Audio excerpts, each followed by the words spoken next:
Ongu. Churo ko ada ongu. Dal nyala. Ongu dua lagi mo. Dal nyala. Ber gua yun ro gua.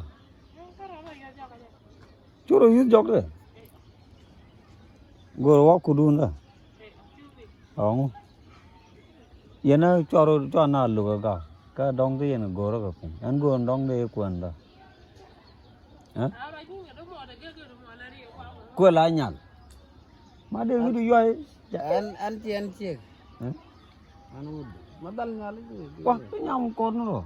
Nó dal lấy cái. Nhom ber quá. Ber. An dal nyala. Ông. Chứ chú bông. Bi bông. Guru mà chơi lên cái. Cái quê liệp đây. Mình guru ra thar mình gan. Hả? Rồi Indian.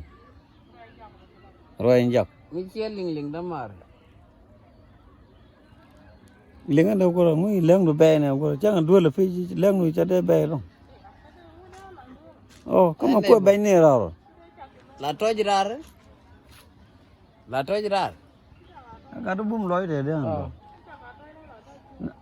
Đi cho camera phi đun nó. Hả? Năn giấc đấy. Đây chung. Đây chung đấy.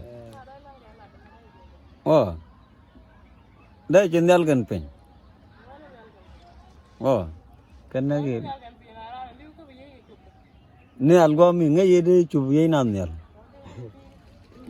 Ủa nó vậy, cái nhìn chị ta ăn được nhỉ? Gì nữa?